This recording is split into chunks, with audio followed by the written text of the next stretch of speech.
Welcome to the incredible MARS Bromont CCI International. We are in for an incredible weekend. I'm joined by Grazia, the amazing course designer here. Derek, what do you have in store for everyone this weekend? Well, Bromont is, by nature, has its own characteristic. Obviously, we love for people to come to Canada to enjoy this event, and has great scenery, has great terrain, and every year we try to change it up a bit, and you'll see the combinations will all be different, be a little bit different in some of the routes, but I think overall I think a good weekend, especially going from all the way from the 2-star level all the way to the 4-star level. So you're going to see young horses, young riders, you're going to see some great up-and-coming horses coming into the 4-star level, so it should be quite exciting. The course looks incredible as always. You have some very tricky placement of jumps, really working with the undulations. What are you hoping to test out there? Well, I think the great thing about Bromont, as I said, is the fact that it has great terrain, and so we'd like to be able to use that to give the riders different looks, which in turn helps in their riding, their training, and it just makes the courses different from what they may see somewhere else. And it feels like Bromont's an incredible place to come. As you said, it's testing and will give them a different sense. How do you feel it sets them up for things that maybe they have planned later in the year? This is, I think, one of the events. There are a few others in the calendar in North America that do the same, that really let you know whether or not you have a horse that potentially would be able to go on and be a 5-star horse or a championship horse. Well, we're so lucky to be here, and we're so grateful to our sponsors and everyone else. I know that a lot of people hopefully are going to be watching on the live stream this weekend. We're so grateful that the team has brought the live stream here. And Derek, I can't wait to see how the weekend goes. I do have one question for you. There's some rumors or some chatter that you generally put a very difficult combination around fence 4 on the 4-star. You've done it in Kentucky, and I think you've done it here as well. What do you say about that? Well, probably not fence 4 here. Actually, I've been quite generous to them at fence 4 here, more so than in previous years. And so actually the first what I call the first combination is probably at fence 6 here. So the course really, I think, lets them get going early in the course here, which I think is good because there is a lot of terrain and it takes a little bit for the horses to get into a good rhythm here. And so I'm hoping that they will find it that way, and usually by the time they get to fence 6, they should be going and jumping, and hopefully we'll give them a good ride around the rest of the way. Any advice for the riders as they're walking and thinking about things? Any last-minute advice for them? No, I always think that, you know, Bromont, again, just because of the nature of the terrain, that they really need to walk their track to know exactly where they're going to be going, because there are lots of humps and bumps out there, and they want to make sure that they are sort of in the optimal position to be able to jump the jumps. It's great. Well, thank you for being here, and we look forward to an exciting weekend ahead.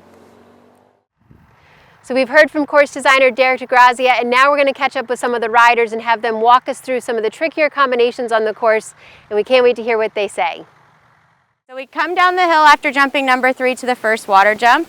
The horses are pretty forward at this point and usually kind of honestly running down the hill a bit. Whoa. And then they get down here and kind of are shocked by all of this stuff at the bottom. So surprise. Yeah, surprise, jumps, water. Woo. So I try to kind of somehow regain control if possible without, you know, getting too messy. And then the roping here is interesting this year. He's kind of made it tricky without really, you know, being obvious about it, which is very Derek.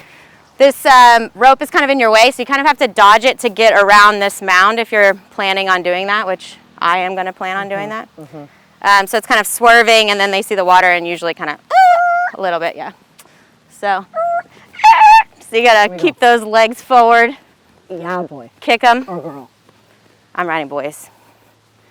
What about you? They, them, theirs.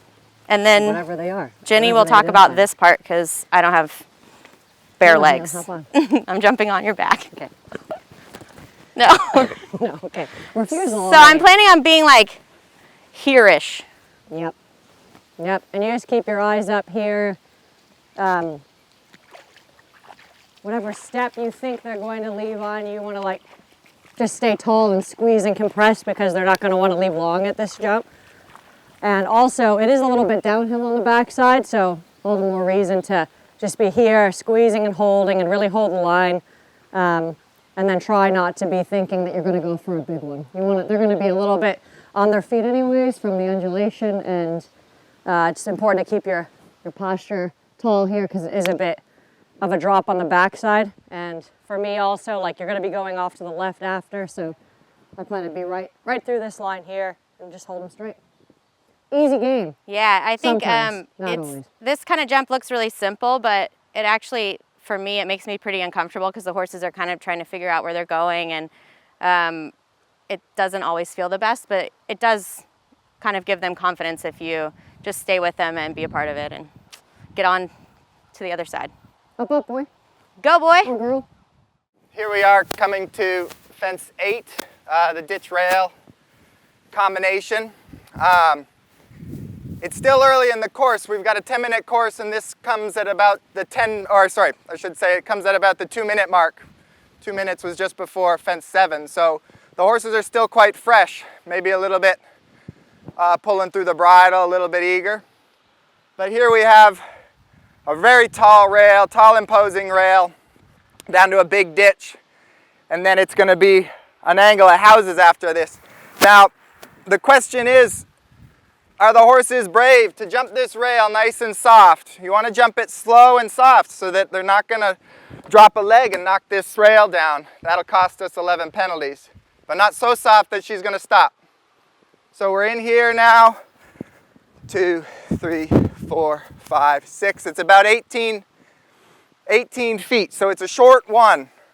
We want to leg them across this ditch. We're going to land about here, and now I'm all focused on fence C, this first angled cabin. 1, 2, 3, 1, 2, 3, 2 strides, 1, 2, 3. It's a tight 3. It's a really tight 3, so this is why it's important to be slow and collected at the ditch and rail. They got to just pop over that ditch, hold them for a stride, and then try to create a building 3 that's going to get us into this angled houses. And then now we got a big 2 strides to get out. 1, 2, 3, 4, 5, 6, 7, 8, 9, 10, 11. 2 strides out, and then we gallop on to a big ditch wall next. But I'm looking forward to this combination. I think it suits my horse well. It'll be a little redemption after Kentucky, where I had some trouble in the coffin. So I'm looking forward to it on Saturday. This would be about midway for the 4-star long. I'm doing the 4-star short, but they're the same question. For me, you're coming down this hill. You've had a pretty big question back there and then a small fence to let up. They've already been through the water, but still, even though this jump doesn't look like a huge drop in, they still jump in quite big. I plan to be coming through right about here.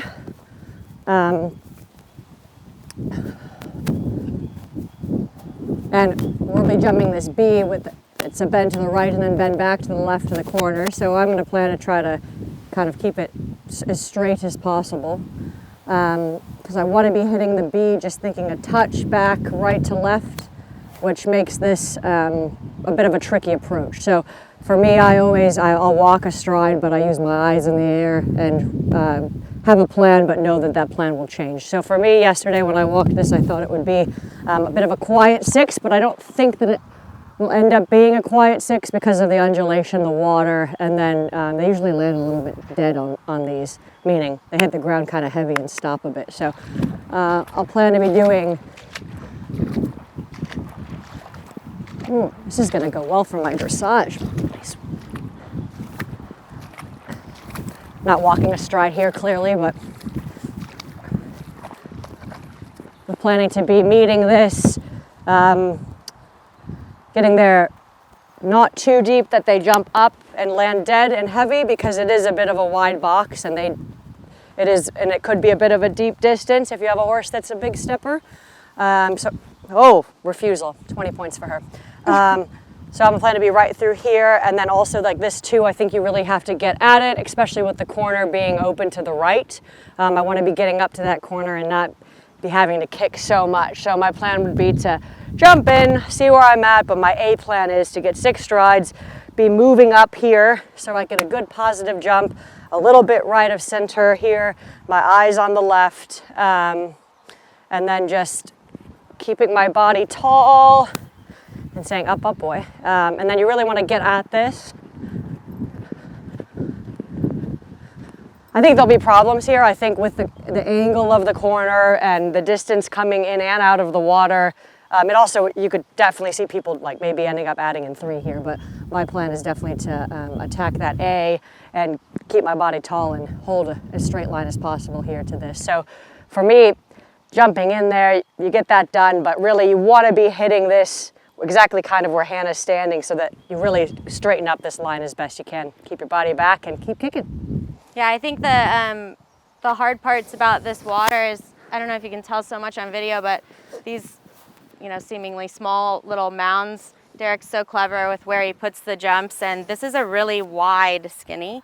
So it's a big effort, and coming out of the water, like they have to have power to be able to, you know, jump this well and be able to kind of keep their eye on the next part. So Neela. you have to be, you know, you're gonna see all different numbers, I think, here tomorrow, but positive riding will be very beneficial here.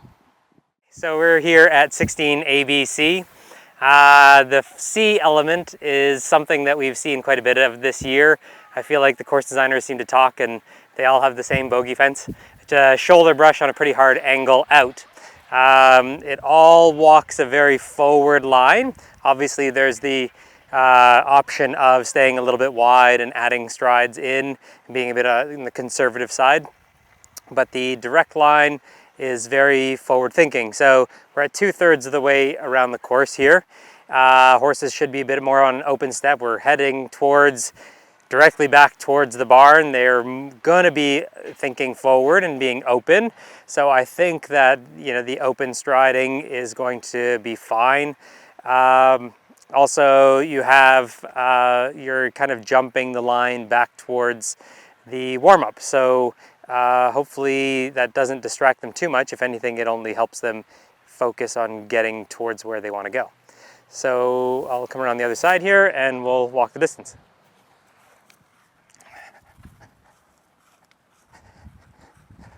So thinking kind of, again, on that forward step on the middle of the jump here, the ground is going to drops away a little bit. It's going to take you, and we'll walk it out.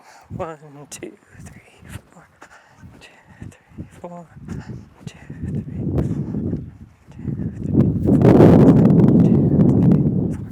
4. So it's nice. It's a 5 strides. Again, a bit on the forward side, puts you a little on the left-hand side of the jump, to give you a little bend that we can jump back at the shoulder brush. Again, it's a pretty hard angle out. The shoulder brush pushes you away towards the run out, but hopefully, again, on this slightly bend back at it, it should be a little bit easier to show them exactly where they're going.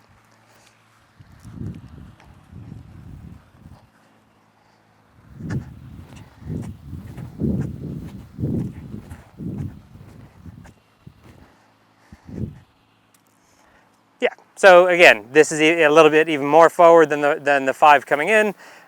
Still think it's totally doable. Again, the more bend you put in, the more you have to be thinking, let the hill take them, be closing your leg riding up to it to make sure that you don't stand off it too far, that you show them the run out. So hopefully, fingers crossed, it all goes as planned.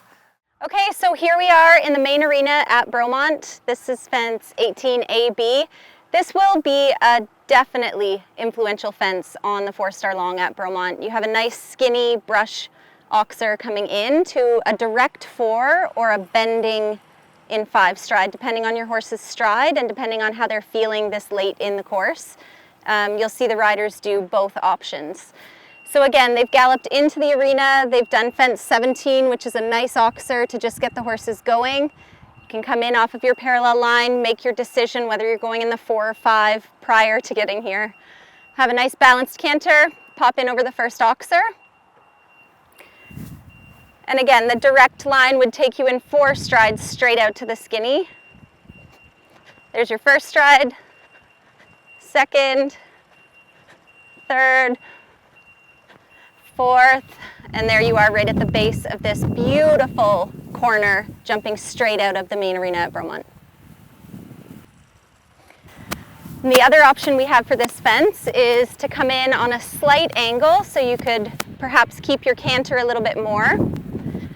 And it would just create a little bit more of a bending line that you could ride a beautiful 5-stride out to this corner, which perhaps would help you with the time as you're landing and turning left to gallop out of the ring anyways. So you'll see riders doing both 4 and 5 strides here, and it'll be a very fun and influential fence to watch. All right, I'm here on the approach to the Lumier water, which is 20 with elements A, B, and C. Now we're getting it well into the second half of the course here and coming off of a long gallop.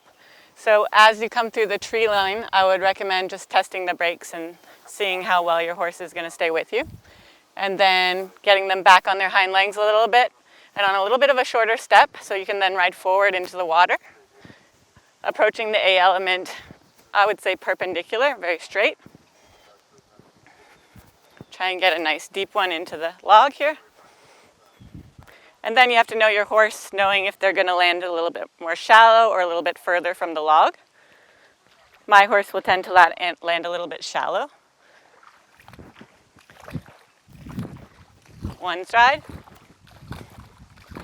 2, 3, 4, and 5 right up to the base of the triple brush, which is where you want to be. This is quite a large effort, scopy effort for the horse, and also technical being so narrow. Of course, you have to keep in mind an option of staying a little bit wide in 6 possibly if you don't get the best jump in over the log. And in the air over the B element here, you want to have your eyes on C right away so the horse knows where they're going. And really just don't take your eyes off that C element and hold them between your leg and hand for 1, 2, and then hopefully 3 strides out, and just hold them there on that train track and then gallop on. All right guys, so we're at fence 23AB. We're getting towards the nitty-gritty of the course, the end of the course. I feel like this is the last really tough combination, and the riders will be very relieved to get over this.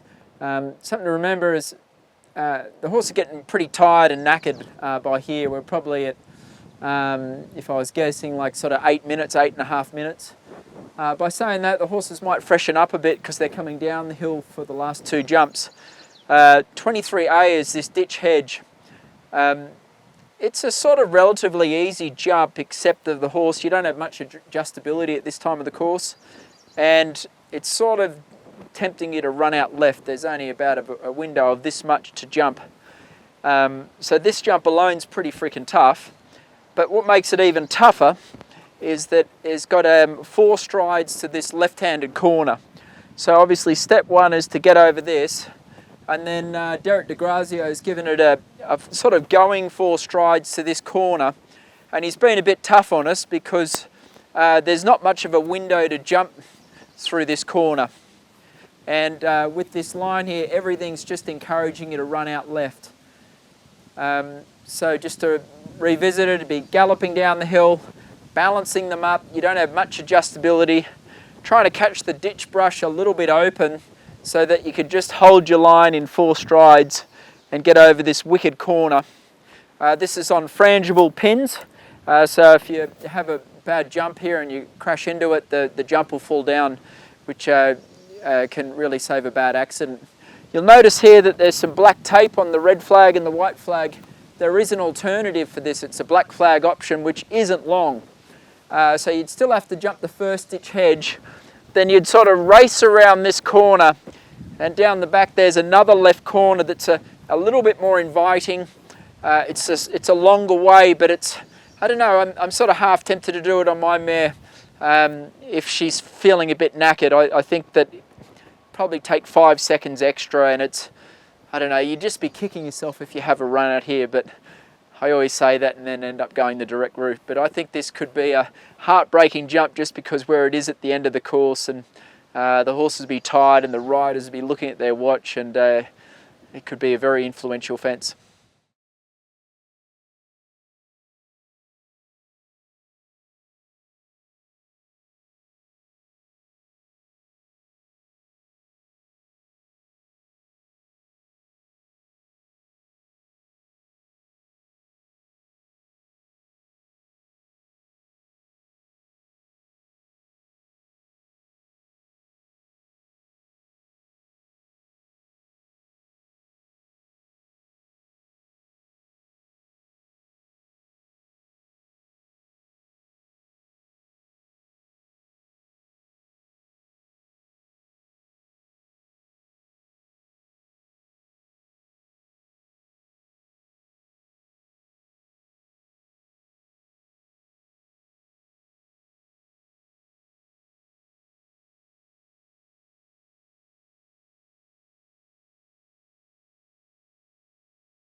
Et on est ici sur le parcours du 4 étoiles long. On arrive au seau d'eau Lumier. Fait qu'on est plus que la moitié du parcours. Ça se peut que les chevaux deviennent un peu plus fatigués. Fait qu'en passant la ligne des arbres, on va tester les breaks un peu pour voir comment les chevaux répondent. Et on veut raccourcir notre galop et le remettre sur les postérieurs pour après pouvoir monter vers l'avant au premier obstacle. C'est le 20A. Vous pouvez venir perpendiculaire et essayer de venir assez proche de la base du saut. Après, en atterrissant, il faut savoir comment ton cheval va réagir. S'il va atterrir loin ou proche du bûche. Après, on met les yeux sur le B.